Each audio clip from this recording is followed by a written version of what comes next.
Osikas corner eso eni. Memo kwaba. 2025 is here. Na 2025 yi. Me ba be mo apo bi. Ene mi ginam e de ama ye sister Osika. Ne nyina ne se Osika etia ne nan echi ekakra. Tina I was me stepping in. E de ama ye sister. Na nim se 2025 yi secret ni nyina se. Se Osika bi eda ho. Na wo pese we invest. Wo pese wo di adwuma bi. Unyenya business idea bia ene eti ha. Wunti ena sa content we eba. Unim se usika kakra na eda ho no obetimi e de awura mprekoyen mu. Obetimi de awura mprekoyen mama me se emfaso a ebeba so no okra ebe ye wanwa. The end result no ebe ye wanwa. Ebe ye wanwa kra.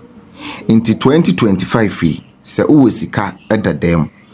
Ana se obi abo hano ho ba, obi a promise se obema usika a ebia e free bear 3000 Ghana cedis eko e de aye business a me se hyase na adwene ho se obepe eye ebuo bi e wo backyard ho ana se wo village ho wo de ekọ na ekọ passas keto e bi na bubobuo na nya preko baako be ma baako na anim se ade e man preko yen esa eye kamakra ye se omo ye mo a omo papa se preko ka se owo a wonim se wotime wo be 10 atego omo ye mo a wo ye wo mo a eso mfaso no edoso sen eso ekabo na we a ye brother etwitwa nyina no wonim se eya abo abaako ene ekun no ne yamade ene guo bebre sa no ne yamade nko ano no abo abaako pe a ekun no na sabi preko so ya abo bi a ukunu eba sa wo de ye kalomu aton e wo sport bi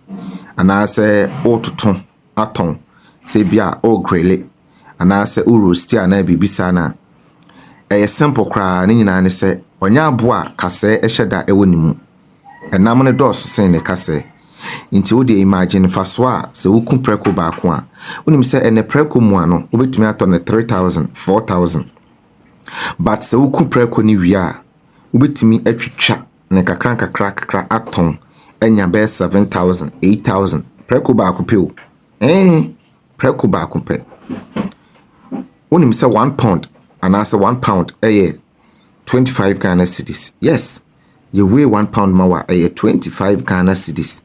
Baby crow wa 28 Ghana cedis. Emum baby a wanya ne for 25 Ghana cedis.